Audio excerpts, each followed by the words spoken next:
여러분 반갑습니다. 빠직입니다. 오늘도 어김없이 전력공학 이것만 알면 끝 4편을 통해서 여러분과 이야기를 좀 나눠보려고 이렇게 찾아왔습니다. 여러분 공부 잘하고 계신가요? 우리가 지난 시간 21번째 핵심 내용까지 알아봤고 이번 시간 22번째 핵심 내용으로 시작을 해보겠습니다. 시작하기 앞서서 여러분이 제 채널을 구독하고 계시면 제가 영상을 업로드할 때마다 바로바로 영상을 받아보실 수 있으니까요. 구독 한번 해보시는 건 어떨까요? 자, 감사합니다. 자, 그럼 바로 한번 들어가 볼게요. 자, 22번. P는 3000kW, 뒤진력률 80%, 이것을 역률 90%로 개선하기 위한 전력용 콘덴서 QC는 어떻게 될 것인가? 이걸 물어보고 있습니다. 여기서 P는 유효 전력이 될 것이고요. 뒤진력률이라는 것은 코사인 세타 1이 0.8이라고 할 수 있고, 이것을 그럼 코사인 세타 2로 놔도 되겠죠. 코사인 세타 2가 0.9가 되기를 원하는 거잖아요.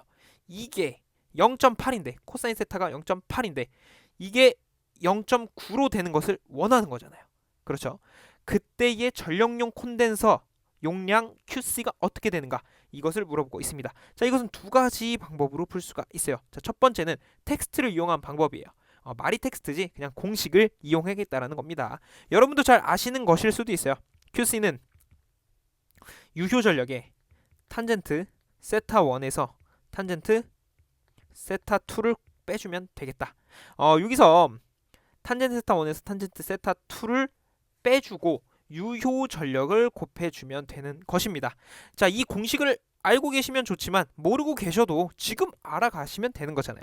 이 공식은 반드시 여러분께서 알고 계셔야 되는 거기 때문에 이것은 반드시 가져가셔야 돼요. 자, 모르셔도 상관없습니다. 지금 가져가시면 되니까. 자, 이 유명한 공식이 있어요. 근데 문제에서 탄젠트 값을 안 줬어요. 그냥 코사인 값만 줬죠. 그러면 우리가 코사인의 형태로 바꿔줘야 돼요. P는 P 써주고 코사인 세타 1 분의 사인 세타 1으로 풀었을 수가 있고, 이 녀석도 마찬가지로 그러면 코사인 세타 2가 되겠죠. 저기 세타 2니까 이거 분의 사인 세타 2, 이런 식으로 우리가 표현을 할 수 있더라. 이렇게 할 수가 있죠. 그러면 문제에서 코사인 값 그냥 넣어주면, 그리고 P 값 넣어주면 끝나는 문제가 되겠죠. 자, P 값 뭐라고 할 수 있습니까? 3000으로 할 수 있고, 코사인 세타 1이 0.8이라면서요. 0.8 이고, 자, 사인 세타 1은 어떻게 됩니까? 이게 중요한데, 아니 문제에서 사인 세타 주지도 않았는데 뭘 어떻게 풀겠다는 거야? 이렇게 생각을 하실 수도 있습니다. 여러분 괜찮아요. 괜찮습니다. 왜 그러냐면 유명한 삼각함수 공식 있잖아요. 이것도 반드시 알고 계셔야 됩니다. 사인의 제곱 더하기 코사인의 제곱은 1이라는 게 있어요. 그럼 우리 코사인의 값은 알고 있잖아요. 그럼 사인의 값이 궁금한 거니까 이거 이항 정리하면 어떻게 돼요?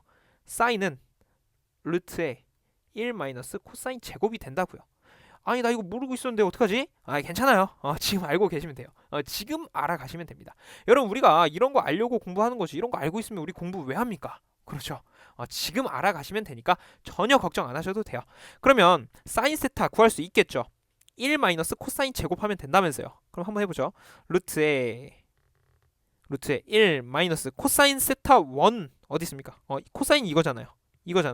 그러면 1 마이너스 코사인의 제곱이니까 여기서 코사인은 0.8이네요. 0.8의 제곱 해주시고, 마이너스, 자 다시 검은색으로, 마이너스 뭘로 바꾼대요? 0.9로 바꾼다면서요. 여기 0.9짜리잖아요. 0.9로 해주고, 그러면 사인 세타 2는 어떻게 되는 거예요? 1 마이너스 0.9의 제곱이 되더라. 이렇게 하면 되는 거예요. 그럼 이거 계산기에 넣고 그냥 두들겨 주시면 어떻게 되는 겁니까? 797이 나올 거예요. 797 킬로볼트 암페어, 이것이 나오게 되죠. 그래서 정답은 797이 나오더라. 이렇게 풀 수가 있고요. 두 번째, 야 무슨 텍스트냐, 나는 텍스트 관심 없고 나는 그림으로 간다 라고 하시는 분들 계실 수 있어요. 자, 그림 상관없습니다. 그림으로 한번 해볼게요. 이런 직각 삼각형이 있는 거예요. 그러면 여기가 당연히 직각이고 여기가 세타니까, 자 문제에서 이 부분만 봤을 때 어떻게 되는 거예요? 3000이 유효 전력이고 여기는 역률이 지금 0.8이니까 0.8분의 3000을 하게 되면 이 값이 어떤 값이 나오냐, 이게 3750이라는 값이 나오게 됩니다. 자, 여기가 3750이고 여기가 3000이라는 것은 이곳은 자 이곳의 값은 2250이 나오게 되겠죠. 2250이 나오게 됩니다. 자, 이 상태에서 역률을 90%로 바꾸겠다라는 거예요. 그러면 분명히 피상전력의 값은 줄어들 거예요. 왜 줄어든지 한번 볼게요. 자, 1억 이 정도로 줄어들 텐데, 자, 이 값을 어떻게 하냐? 얘는 3천은 지금 고정이잖아요. 자, 3천이 있고 역률만 바뀌었어요. 그러면 0.9분의 3천이 되겠죠. 괜찮으시죠? 괜찮으신가요? 자, 3천 왜 이렇게 되냐면요, 여러분.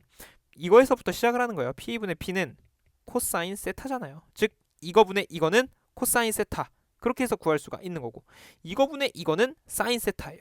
그렇게 해서 지금 값들을 다 구하고 있는 겁니다. 자, 어쨌든 이렇게 해서 0.9분의 3천을 하게 되면 이 값은 3333.33 계속 이렇게 나갈 거예요. 아, 그래서 3750에서 3333으로 줄어들었죠. 그렇다는 얘기는 이 길이가 2250이었는데 이렇게 어떤 미지의 값으로 줄어들 거예요. 그렇죠. 그럼 이 미지의 값, 줄어든 값은 우리가 알 수 있죠. 왜? 이 값을 알고 이 값을 아니까 이 값을 구할 수가 있잖아요. 그럼 그냥 단순하게 뭐 여러 가지 방법이 있겠지만 저는 이렇게 한번 해볼게요.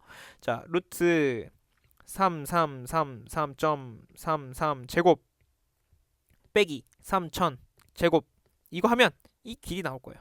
이거 2250은요, 여러분, 요거의 길이고, 지금 우리가 구하는 것은 피상전력이 바뀌었을 때 이 길이 구하는 겁니다. 자, 그럼 이것을 계산해 보면 2250이 나와요. 2250이니까 얘가 2250이 아니라 이거 계산해 보면 1452가 나와요. 1452 이게 1452예요. 오케이. 자, 정리를 해보면요, 이 전체의 길이는 2250이었는데 이제는 이렇게 바뀌었다라는 거 아니에요. 1452로. 그러면 얼마만큼이 지금 내려간 거예요? 이 길이만큼 내려간 거잖아요. 지금 전체가 2250이었는데 이 정도, 여기의 길이는 지금 1452였잖아요. 그럼 이만큼이 깎인 거잖아요. 이만큼이. 그러면 이 그림에서 이 값, 이게 뭐예요? 전력용 콘덴서가 이만큼의 보상을 해줬다라고 생각을 해줘도 됩니다. 이만큼의 값을 보상을 해줬다. 그러면 전체가 2250이죠. 주황 색깔. 자, 다시 여기서 이 값이 2250에서 1452를 빼면 어떻게 되는 거예요? 이 값이 나오잖아요. 그럼 이 값을 계산하면 무슨 값이 나오냐? 797이 나와요. 797 킬로볼트 암페어. 이렇게 나오는구나. 이렇게 풀어낼 수가 있겠습니다. 그래서 이것도 똑같이 1번으로 푸나, 무슨 소리냐, 난 그림으로 간다. 자, 그림으로 푸나 같은 값이 나오는 것을 확인을 할 수가 있습니다. 즉, 이 상태였는데 전력용 콘덴서 QC를 797만큼의 용량을 가지고 달았더니 이만큼이 보상이 돼서 남은 거는 뭐다? 이만큼 1452가 남더라. 이렇게 되는 거죠. 그래서 전력용 콘덴서 797만 있으면 이게 797이 보상을 해줘서 우리가 역률을 90%로 개선을 할 수가 있다. 1번이든 2번이든 여러분 원하시는 방법으로 풀이를 하시면 되겠습니다. 자, 22번 이렇게 알아봤고, 우리는 23번으로 한번 넘어가 보겠습니다. 23번째 핵심 내용입니다. 제5고주파 제거에서 직렬 리액터의 용량은 어떻게 되어야 되는가? 자, 이런 거예요. 제5고주파를 제거하기 위해서 직렬 리액터를 설치를 해야 되는데 그 용량을 어떻게 선정할 것인가에 대해서 물어보고 있습니다. 여러분, 방금 전에 문제가 좀 내용이 길었죠. 근데 이번에는 한번 간단하게 한번 가봅시다. 자, 이론상으로는요, 전력용 콘덴서의 4%, 실제로는 5에서 6%의 것을 사용한다. 그러니까 여러분은 이것만 가져가시면 됩니다. 자, 어떻게 가져가냐? 제5고주파 제거할 때 직렬 리액터의 용량은 이론상으로는 4%인데 실제로는 이게 5에서 6%의 것을 사용하는구나. 자, 다시 제5고주파 제거할 때 직렬 리액터 용량은 이론상 4%, 실제는 5에서 6%. 자, 실제로 문제에서 어떤 값을 주고 이 퍼센트를 곱해서 나오는 문제도 있으니까요. 여러분이 이 수치만 알고 계신다면 이론으로 할 건지 실제로 할 건지 적용을만 해서 4%를 하든지 5에서 6%를 하든지 하시면 될 것 같습니다. 다시 5고주파 제거할 때는 이론상은 4%, 실제로는 5에서 6% 가시는 걸로 하죠. 자, 그러면 다음 핵심 내용으로 넘어가 보겠습니다. 24번째 핵심 내용입니다. 페란티 현상의 대책을 물어보는 경우가 자주 출제가 됩니다. 여기서 말하는 페란티 현상이 뭐냐면 그런 거예요. 어떤 송전선로에서요, 무부하 충전 전류로 인해서 수전단 전압이 송전단 전압보다 높아지는 현상이에요. 어디서 많이 들어봤죠? 그러니까 쉽게 말해서 어떤 정전 용량에 의한 앞선 전류가 흘러요. 그럼 어떻게 되냐면 수전단 전압이 송전단 전압보다 높아지는 거예요. 그러니까 뭐냐면 주는 쪽보다 받는 쪽이 더 커진다라는 얘기예요. 자, 내가 100개를 줬는데 저기서 막 110개를 받는 거야. 좀 안 되잖아요. 그렇기 때문에 페란티 현상, 그게 페란티 현상이거든요. 그것을 방지하기 위해서 이런 식으로 가주시면 되는 거예요. 앞선 전류를 지상, 즉 뒤진 전류로 만들면 되는 거거든요. 그래서 블루 리액터를 설치합니다. 그러니까 리액터를 병렬로 설치한다라고 생각을 해주시고, 동기 조상기가 있어요. 그 V곡선 나오는 거 있잖아요. 그래서 부족 여자 운전, 동기 조상기 부족 여자 운전. 여러분 여기서 키워드만 가지고 가시면 되는 거예요. 그다음에 선로 전류를 지금은 진상인데 지상분으로 바꿔줘야 된다. 보상을 좀 시켜줘야 된다. 이렇게 세 가지 키워드 정도만 여러분이 가지고 가시면 대책에 대해서는 큰 틀은 가지고 가는 겁니다. 자, 그러면 다음 핵심 내용 한번 보도록 할게요. 25번째 핵심 내용입니다. 송전선에서 한 선이 지락됐을 때 선로에 흐르는 전류가 무엇이냐 라고 물어본다면 바로 여러분은 일선 지락 사고가 발생했을 때는 정상분, 역상분, 영상분의 전류가 흐르는구나 라고 답변을 해주시면 됩니다. 자주 나옵니다 이거. 자, 그리고 만약에 문제에서 일선 지락이 아니라 선간 단락 혹은 삼선 단락이라고 물어보면 선간 단락 2선과 같은 거예요. 2선 단락 사고나 선간 단락 사고 같은 겁니다. 자, 만약에 선간이나 2선이 여기 딱 주어진 거예요. 그러면 여러분은 정상분과 역상분이 흐릅니다. 이렇게 얘기해 주면 돼요. 영상분은 빠지죠. 여기에서는 3상 혹은 3선 단락 사고가 이 자리에 들어가 있어요. 그러면 선로에 어떤 전류 흐릅니까? 물어보면 정상만 흐르고요. 역상과 영상은 어림도 없습니다. 흐르지 않습니다. 이렇게 답변을 해주시면 되겠습니다.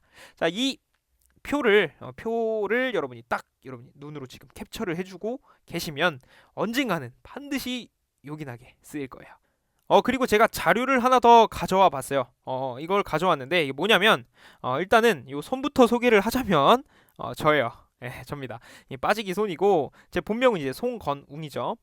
그래서 다산에듀에서 회로이론 강의를 하면서 이제 캡처를 해왔는데 이건 유튜브에 전부 다 올라가 있습니다. 유튜브 다산에듀 송건웅 검색하시면 회로이론 1강부터 41강 이론서를 한번 쭉 찍었기 때문에 여러분이 그거 무료로 누구나 시청하실 수 있습니다. 잠깐 제 소개를 해봤습니다. 어쨌든 이게 뭐 제 손이고요. 여기서 제가 이걸 왜 가져왔냐면 선이 3개가 지나가잖아요. 그러면 나무나 이런 거를 통해서 한 선이 닿은 거예요. 나무에. 그럼 여기서 지락 사고가 발생입니다. 한 선만 지금 지락이 발생한 거죠. 그래서 일선 지락 사고라 그래서 정상분, 역상분, 영상분의 전류가 선에 지락 전류가 흐르게 되는 거겠죠.